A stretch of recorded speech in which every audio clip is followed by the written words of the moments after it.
Hello friends, once again welcome to our YouTube channel The Abhyas Academy. Uh, in the continuation of our discussion about chemical kinetics,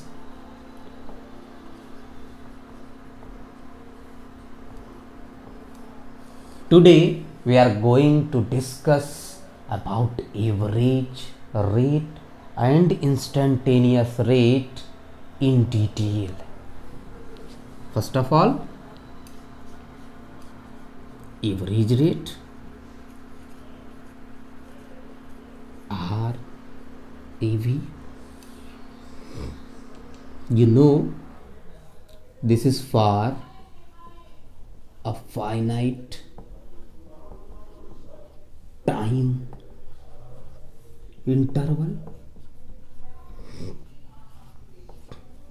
You know, as already we discussed, that is for a long interval of time.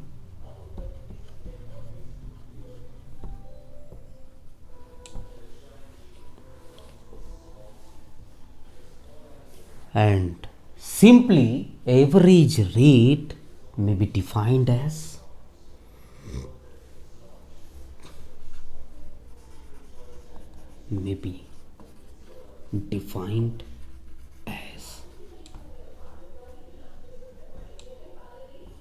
the change in the concentration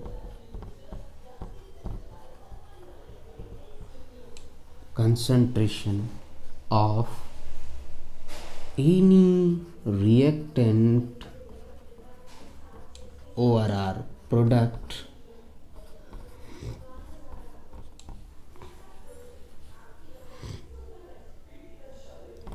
in a given time interval. Simply आप कह सकते हैं कि एक given time में अगर किसी reactant या किसी प्रोडक्ट का जो कंसंट्रेशन है उसमें कितना चेंज हो रहा है divided by time interval. Now you can right a formula for this. Very simple.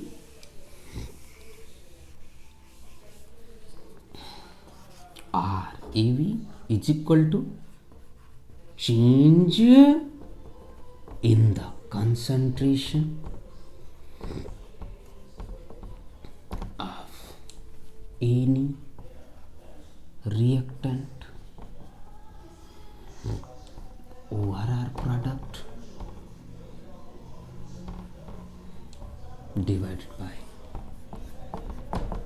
time taken. Simply. तो ये तो आपका हो गया भैया डिफिनीशन या फॉर्मूला एवरेज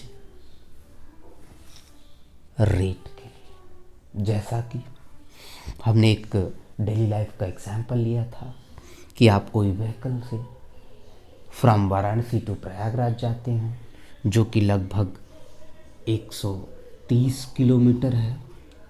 डिवाइडेड बाय आपको समय लगा लगभग 2 घंटे का, तो आपका जो एवरेज स्पीड हुआ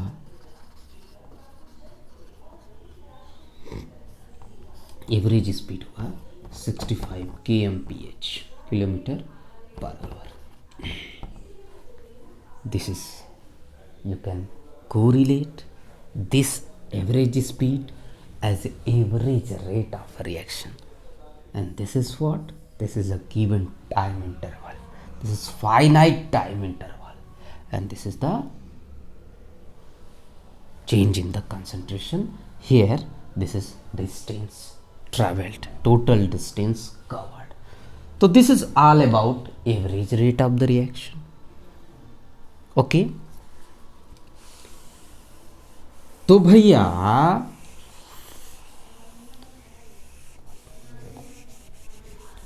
अब हम लोग किसी रिएक्शन के लिए तो फॉर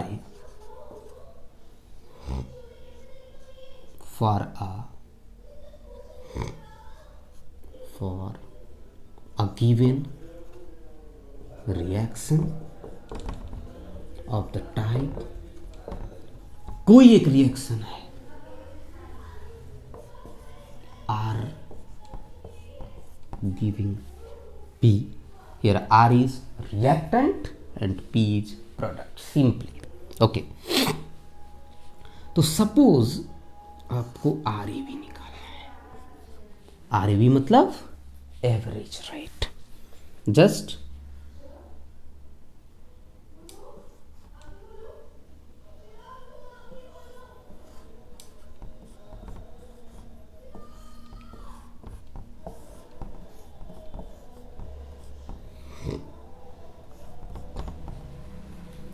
सपोज T1 टाइम पर आपका रिएक्टेंट का कंसंट्रेशन, अगर आप रिएक्टेंट के टर्म में लिख रहे हैं, इन टर्म्स ऑफ रिएक्टेंट, अगर आप एवरेज रेट को लिखना चाहते हैं, सपोज T1 टाइम पे उसका कंसंट्रेशन रिएक्टेंट R का R बन रहा हो और T2 टाइम पे वो घटकर R2 हो गया हो, तो ये तो क्वांटिटी छोटी है, ये बड़ी होगी, तो ऑल एंड ओवर जो आपका आएगा वो निगेटिव आएगा. ठीक है, तो रेट तो कभी निगेटिव होता नहीं, तो इसलिए हम लोग माइनस का साइन लगा देते हैं और this is all about R average. Means average rate of reaction may be defined as the change in the concentration of the reactant or product divided by time taken. In terms of product, you can write delta P by T simply.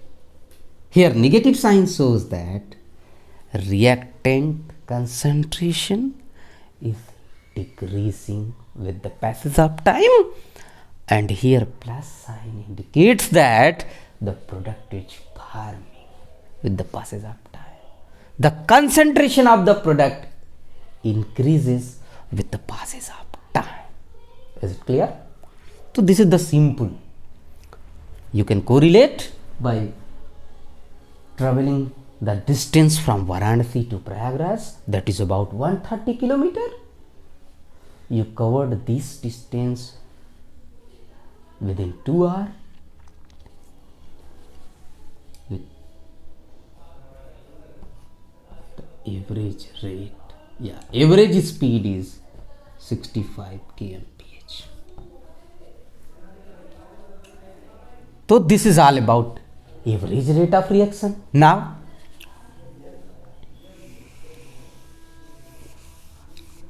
we can discuss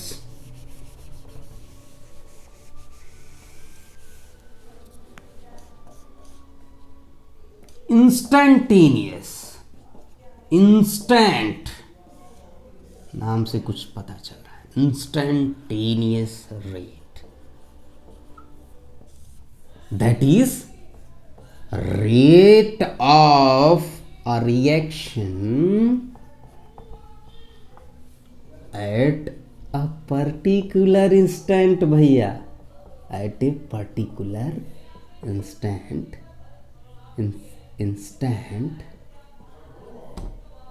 say t, at a particular instant, at a particular instant means यहाँ long interval नहीं है time का, यहाँ उसी time पर exactly at a particular instant T, that is very small time interval, very very small time interval, that is a particular instant.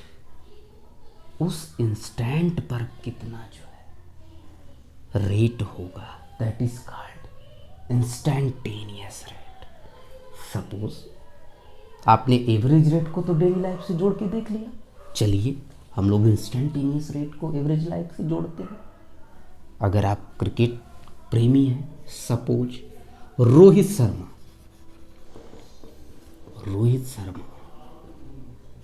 मैदान पर है और उन्होंने कुल 25 बॉलों पे 100 रन्स कर दिए। ओके, तो एवरेज क्या हुआ भैया? इनका जो एवरेज हुआ वो तो हो गया 4 रन्स पर बॉल। चलिए, ये तो बड़ा आसान हो गया। This is all about average. But instantaneous, पहले आप इसको डेली लाइफ से जोड़िए, फिर हम इसके फार्मूला पे आते हैं। शर्मा जी ने 10वीं बॉल पे कितना रन बनाया?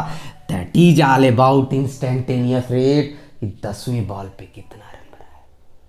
सपोज 10वीं बॉल पे उन्होंने छक्का मार दिया, तो उनका इंस्टेंटेनियस रेट क्या हुआ उस पर्टिकुलर इंस्टेंट पे? That is for 10th ball, 10वीं बॉल पे उन्होंने 6 रन बना दिया। तो उस पर्टिकुलर इंस्टेंट पे उसका हो गया, शर्मा जी का आपके 6 run for that ball, for 10th। तो क्लियर हो गया डेली लाइफ। हम लोगों ने क्रिकेट से इसको क्लियर किया कि उस पर्टिकुलर गेंद पर 10वें बॉल पे शर्मा ने क्या रन बनाया। 0 भी बना सकते हैं, हमने यहाँ पे एग्जाम्पल लिया, छक्का मार दिया, क्योंकि शर्मा जी तो छक्का मारने में माहिर हैं। तो this is all about instantaneous rate, that a rate of reaction at a particular instant. चलिए इसके फॉर्मूला को देखते हैं हम लोग। जिस प्रकार से आर एवरेज हमने देखा था, उसका फॉर्मूला क्या बना था? उसका फॉर्मूला बना था, अगर हम रिएक्टेंट की बात करें तो रिएक्टेंट के कंसंट्रेशन में change divided by time interval या time taken. This negative sign here indicates that the reactant decreases, the concentration of the reactant decreases with the passage of time। और अगर आप प्रोडक्ट के बारे में लिखिए, प्रोडक्ट के टर्म में, तो यहाँ पर delta P by delta T, that means product का कंसंट्रेशन समय के साथ बढ़ रहा है, प्रोडक्ट फॉर्म हो रहा है। That's why here positive sign indicates that the concentration of the product increases with the passage of time. Simply, this is all about the average rate. Formula for average rate. This is formula for average rate. चलिए हम लोग अब formulate करते हैं instantaneous rate को। Are instantaneous कैसे आप लिखेंगे? आर इंस्टेंटेनियस लिखने के लिए आपको जो टाइम इंटरवल है delta T, that should be very very small. That means you can write limit delta T tends to 0, delta R by delta T.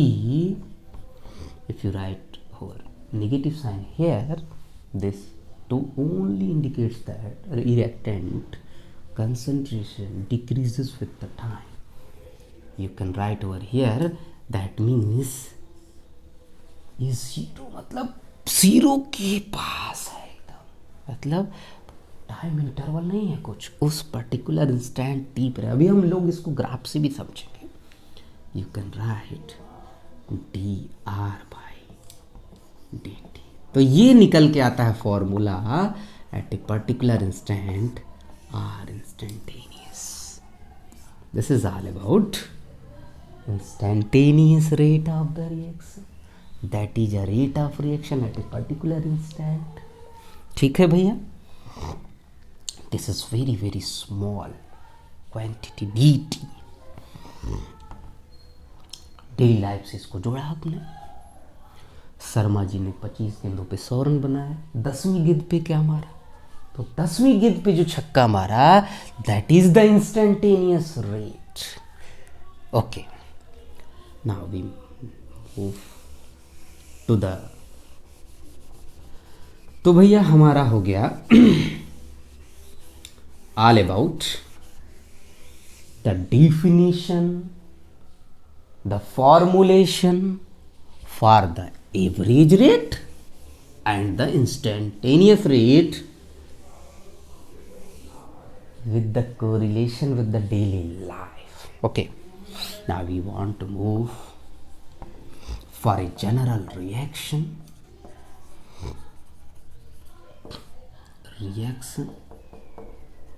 of the type E moles of A, B moles of B, okay, C moles of C, and so on. These are reactants and so on, no problem. P moles of product P, Q moles of product Q, R moles of product R are forming and so on, okay, no problem. यहाँ reactants A moles of A, B moles of B, C moles of C. A mole A का खर्च हो रहा है, B मोल B का खर्च हो रहा है, सी मोल सी का खर्च हो रहा है, पी मोल पी बन रहा है, स्मॉल क्यू मोल क्यू कैपिटल क्यू प्रोडक्ट बन रहा है, स्मॉल आर प्रोडक्ट आर का बन रहा है। चलिए, तो हम लोग इसके जो रिलेटिव रेट्स हैं उनको किस तरीके से राइट डाउन करते हैं। अगर हमको नंबर ऑफ मोल्स सारे रिएक्टेंट का पता हो और प्रोडक्ट कितने मोल्स बन रहे हैं सारे वो पता हो, these are stoichiometric coefficient. Okay, तो अगर हम एवरेज रेट की बात करें तो यहाँ पर जो आपका ए की रिएक्ट करने का रेट अलग होगा, क्योंकि इसका मोल ए मोल खर्च हो रहा है ए का, बी मोल खर्च हो रहा है बी का, सी मोल खर्च हो रहा है सी का। तो भैया इसको हम लोग कैसे लिखेंगे? तो हम लोग इसको लिखते हैं, अगर एवरेज रेट की बात की जाए तो हम लोग स्टोइकियोमेट्रिक कोफिशिएंट को डिवाइड कर देते हैं। क्यों करते हैं हम लोग अभी देखेंगे आगे। Delta A by delta T, delta for a time interval, for a finite time interval. Here negative sign shows that A is concentration of A is decreasing with the passage of time। Stoichiometric coefficient B को भी हम लोग divide कर देते हैं, delta T is equal to -1/c delta C by delta T. For product you can write +1/p dp by dt +1/q dq delta t by delta q by delta t is equal to 1/r delta concentration of R divided by delta t। तो ये तो हम लोग are average rate की terms में लिख लिया। Same हम लोग इसी रिएक्शन के लिए अगर हम लोग इंस्टेंटेनियस करें तो हम लोगों को क्या करना पड़ेगा, एक पर्टिकुलर इंस्टेंट लेना पड़ेगा और हम लोगों को डेल्टा को रिप्लेस करना पड़ेगा डी से। You can replace over here very simply, you can replace over here bye D. Here D is also,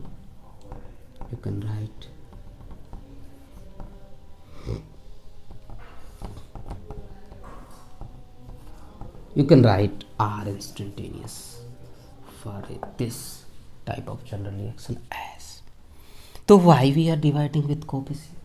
Because for example एक छोटा सा एग्जांपल लेते हैं फिर क्लियर होगा क्यों ऐसा करते हैं हम लोग, स्टोइकियोमेट्रिक कोफिशिएंट से डिवाइड करते हैं। चलिए, सपोज 2 मोल ए का है, 3 मोल बी का है और 4 मोल सी बन रहा है।